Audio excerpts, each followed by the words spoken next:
Hi hello എല്ലാവർക്കും നമസ്കാരം. എല്ലാവർക്കും എയ്സാപ്പിലേക്ക് സ്വാഗതം.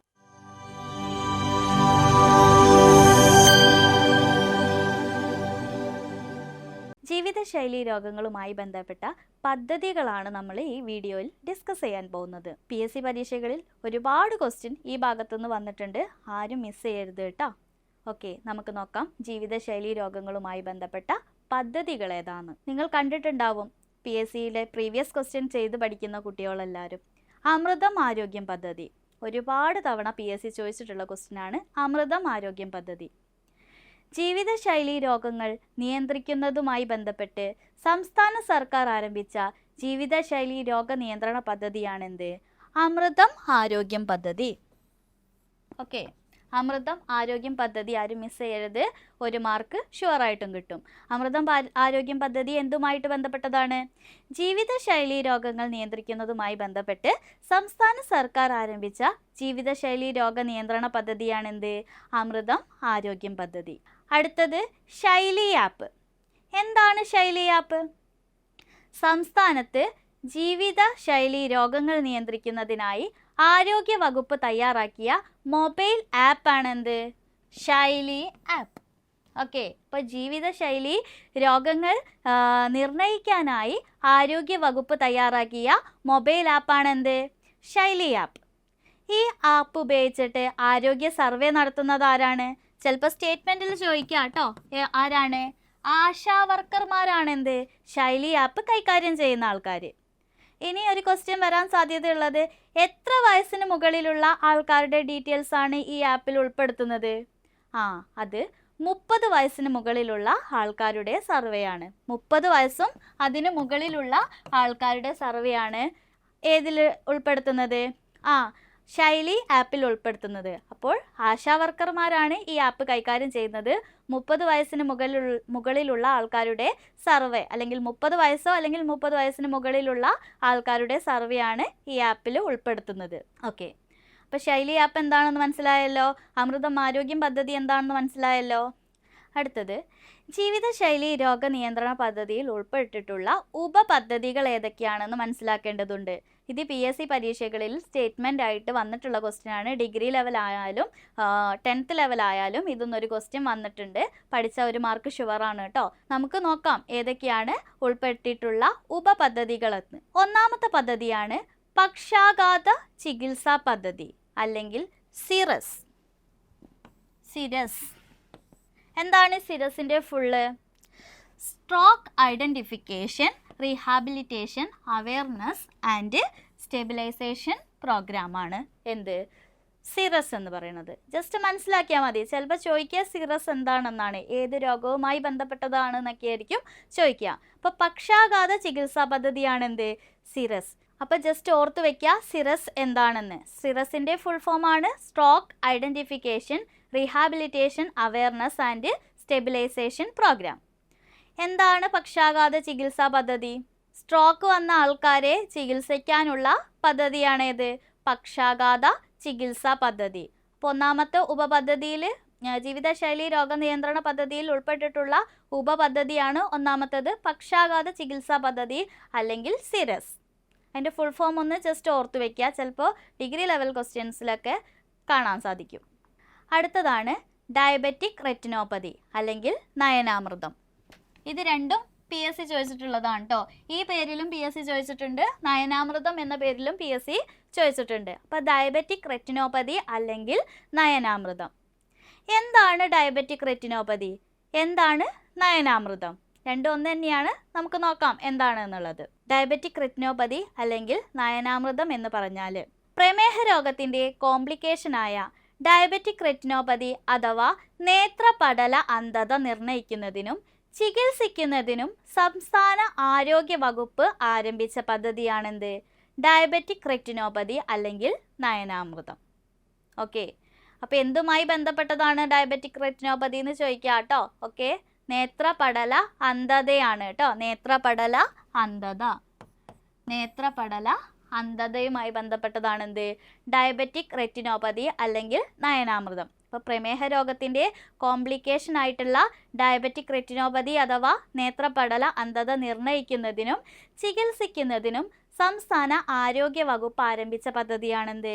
ഡയബറ്റിക് റെറ്റിനോപ്പതി അല്ലെങ്കിൽ നയനാമൃതം. അടുത്ത പദ്ധതിയാണ് ഡയബറ്റിക് ഫുഡ് ക്ലിനിക് അല്ലെങ്കിൽ പാദസ്പർശം. ഇതും ചോദിച്ചിട്ടുള്ളതാണ് കേട്ടോ. പാദസ്പർശം എന്താണ് എന്നുള്ളത് ഡയബറ്റിക് ഫുഡ് ക്ലിനിക് അല്ല, പാദസ്പർശമാണ് ചോദിച്ചിട്ടുള്ളത്. ഓക്കെ, എന്താണ് പാദസ്പർശം അല്ലെങ്കിൽ ഡയബറ്റിക് ഫുഡ് ക്ലിനിക്? ഞരമ്പുകളെ ബാധിക്കുന്ന പെരിഫറൽ ന്യൂറോപ്പതിയും കാലിലെ വ്രണങ്ങളും പരിശോധിക്കുന്നതിനും ചികിത്സിക്കുന്നതിനും ഡയബറ്റിക് ക്ലിനിക്കുകൾ ആരംഭിക്കുന്നതിനുള്ള പദ്ധതിയാണെന്ത്? ഡയബറ്റിക് ഫുഡ് ക്ലിനിക് അല്ലെങ്കിൽ പാദസ്പർശം. ഓർത്തു വെക്കുക കേട്ടോ. ഇതെന്താണ്? ജീവിതശൈലി രോഗവുമായി ബന്ധപ്പെട്ട പദ്ധതിയാണ് എന്ന് മനസ്സിലാക്കി വെക്കുക. ചോദിച്ചിട്ടുണ്ട്. അടുത്തത് COPD നിയന്ത്രണ പദ്ധതി അല്ലെങ്കിൽ സ്വാസ്. COPD നിയന്ത്രണ പദ്ധതി അല്ലെങ്കിൽ സ്വാസ്. എന്താണ് COPD?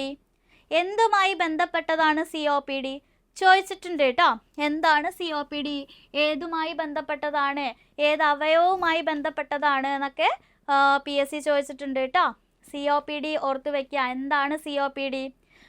Chronic obstructive pulmonary disease ആണെന്ത്? COPD.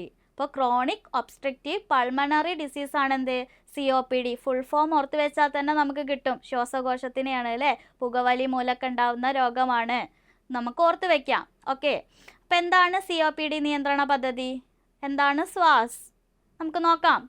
ഗുരുതര ശ്വാസകോശ രോഗമായ ക്രോണിക് ഒബ്സ്ട്രക്റ്റീവ് പൾമണറി ഡിസീസ് നിർണ്ണയിക്കുന്നതിനും ചികിത്സിക്കുന്നതിനും എല്ലാ കുടുംബാരോഗ്യ കേന്ദ്രങ്ങളിലും എല്ലാ ജില്ലാ ആശുപത്രികളിലും സ്വാസ് ക്ലിനിക്കുകൾ ആരംഭിക്കുന്ന പദ്ധതിയാണെന്ത്? COPD നിയന്ത്രണ പദ്ധതി. ഓക്കെ, ഒരു പ്രാവശ്യം ചോദിച്ചിട്ടുണ്ട് COPD എന്തുമായി ബന്ധപ്പെട്ടതാണ് എന്ന്. പുകവലിയുമായി ബന്ധപ്പെട്ടതാണ് എന്നാണ് PSC ആൻസർ കൊടുത്തത് കേട്ടോ. അപ്പോൾ ഓർത്ത് വെക്കുക, COPDൻ്റെ ഫുൾ ഫോം ഓർത്ത് വെക്കുക. ക്രോണിക് ഒബ്സ്ട്രക്റ്റീവ് പൾമണറി ഡിസീസ് ആണ് എന്ന് ഓർത്ത് വെക്കുക കേട്ടോ. അപ്പോൾ ഗുരുതര ശ്വാസകോശ രോഗമായ ക്രോണിക് ഒബ്സ്ട്രക്റ്റീവ് പൾമണറി ഡിസീസ് നിർണ്ണയിക്കുന്നതിനും ചികിത്സിക്കുന്നതിനും എല്ലാ കുടുംബാരോഗ്യ കേന്ദ്രങ്ങളിലും എല്ലാ ജില്ലാ ആശുപത്രികളിലും സ്വാസ് ക്ലിനിക്കുകൾ ആരംഭിക്കുന്നതിനുള്ള പദ്ധതിയാണെന്ത്? COPD നിയന്ത്രണ പദ്ധതി അല്ലെങ്കിൽ സ്വാസ് പദ്ധതി കേട്ടോ. അടുത്തത് അഭയം പദ്ധതി. അഭയം പദ്ധതി ഒരു പ്രാവശ്യം PSC ക്വസ്റ്റ്യൻ പേപ്പറിൽ കണ്ടിട്ടുണ്ട്. മലപ്പുറം LGSനാണ് എന്നാണ് എൻ്റെ ഒരു ഓർമ്മ. ജീവിതശൈലി രോഗവുമായി ബന്ധപ്പെട്ട പദ്ധതികളിൽ പെടാത്തത് അല്ലെങ്കിൽ പെടുന്നത് അങ്ങനെ എന്തോന്നായിരുന്നു ക്വസ്റ്റ്യന്. ഒന്ന് നോക്കണം കേട്ടോ. ഓക്കെ, അപ്പോൾ അഭയം പദ്ധതി ചോദിച്ചിട്ടുണ്ട്. നോക്കാം. എന്താണ് അഭയം പദ്ധതി? സംസ്ഥാനത്തെ എല്ലാ ജില്ലകളിലെയും ഒരു പ്രധാന ആശുപത്രി പാലിയേറ്റീവ് കീമോതെറാപ്പി നൽകാൻ സൗകര്യമുള്ള ഒരു വാർഡ് ആരംഭിക്കുന്നതിനുള്ള പദ്ധതിയാണെന്ത്? അഭയം പദ്ധതി. അപ്പോൾ ഒരു ആശുപത്രിയിൽ പാലിയേറ്റീവ് കീമോതെറാപ്പി നൽകാനുള്ള സൗകര്യമുള്ള ഒരു വാർഡ് ആരംഭിക്കുന്നതിനുള്ള പദ്ധതിയാണെന്ത്? അഭയം പദ്ധതി. ഓക്കെ, ഇനി നമുക്ക് ജീവിതശൈലി രോഗവുമായി ബന്ധപ്പെട്ട് PSC ചോദിച്ചിട്ടുള്ള കുറച്ച് ക്വസ്റ്റ്യൻസ് നമുക്ക് ഡിസ്കസ് ചെയ്യാം. ഇതിൽ ഉൾപ്പെടുത്താൻ പറ്റുന്നതൊക്കെ ഉൾപ്പെടുത്തിയിട്ടുണ്ട്. ഒന്ന് നോക്കാം. ഇതാ വന്നിട്ടുണ്ട്, നേരത്തെ പറഞ്ഞത് നയനാമൃതം.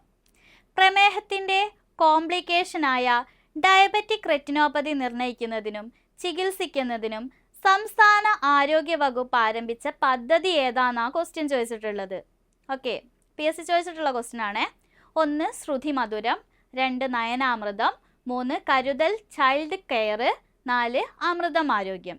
ഏതാണ് പ്രമേഹത്തിൻ്റെ കോംപ്ലിക്കേഷനായ ഡയബറ്റിക് റെറ്റിനോപ്പതി നിർണ്ണയിക്കുന്നതിനും ചികിത്സിക്കുന്നതിനും സംസ്ഥാന ആരോഗ്യ വകുപ്പ് ആരംഭിച്ച പദ്ധതി? നമുക്കറിയാം, നമ്മൾ പഠിച്ചു. ഏതാണ്? നയനാമൃതം പദ്ധതിയാണ് അല്ലേ? അമൃതം ആരോഗ്യം എന്താണ്? ജീവിതശൈലി രോഗം നിയന്ത്രിക്കുന്നതിനായിട്ട് സംസ്ഥാന സർക്കാർ ആരംഭിച്ച പദ്ധതിയാണ്. അപ്പം അത് വെട്ടിക്കളയാം. ഓക്കെ, നയനാമൃതം പദ്ധതിയാണ് നമ്മുടെ ആൻസർ ആയിട്ട് വരുന്നത്. ഇതിലിതാ ഓപ്ഷൻ വന്നിരിക്കുന്നത് 4 മാത്രം, 2 മാത്രം, 1 4 3 മാത്രം. അപ്പം നമുക്ക് ആൻസർ കൊടുക്കാം 2 മാത്രം എന്നുള്ളത്. ഓക്കെ, അടുത്ത ക്വസ്റ്റ്യൻ ആണ്. പ്രമേഹം ബാധിച്ച കുട്ടികൾക്ക് സൗജന്യ ചികിത്സ നൽകുന്നതിന് കേരള ആരോഗ്യ വകുപ്പ് രൂപീകരിച്ച പദ്ധതി ഏതാണെന്നാണ്. ഇത് നമ്മൾ നേരത്തെ പറഞ്ഞിട്ടില്ല, ഇപ്പോൾ പറയാം. ഈ ക്വസ്റ്റ്യൻ്റെ ആൻസർ ആണ് മിഠായി പദ്ധതി കേട്ടോ. ടൈപ്പ് 1 പ്രമേഹവുമായി ബന്ധപ്പെട്ട പദ്ധതിയാണ് കേട്ടോ മിഠായി.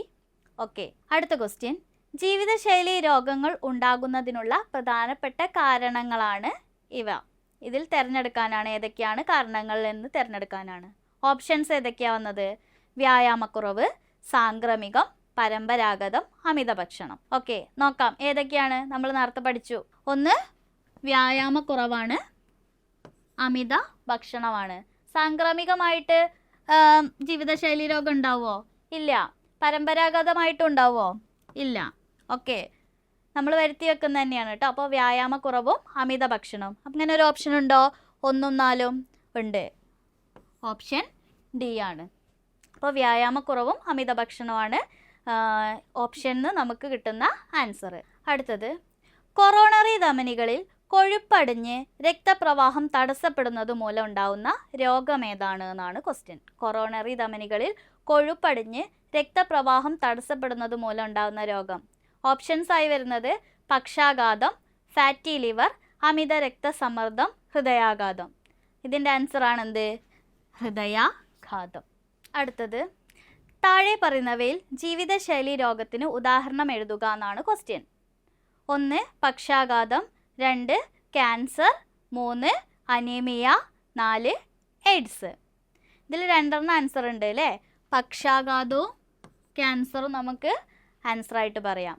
ഓപ്ഷൻസ് അടിയിലുള്ള ഓപ്ഷൻസ് ഏതൊക്കെയാണെന്ന് എഴുതിയിട്ടില്ല. ഓക്കെ, നമുക്കറിയാം ഏതൊക്കെയാണ്. പക്ഷാഘാതവും ക്യാൻസറും എന്തായിട്ട് പറയാം? ജീവിതശൈലി രോഗത്തിന് ഉദാഹരണമായിട്ട് പറയാം. അടുത്തതായി വേറൊരു വീഡിയോയുമായിട്ട് കാണുന്നത് വരെ എല്ലാവർക്കും നന്ദി, നമസ്കാരം.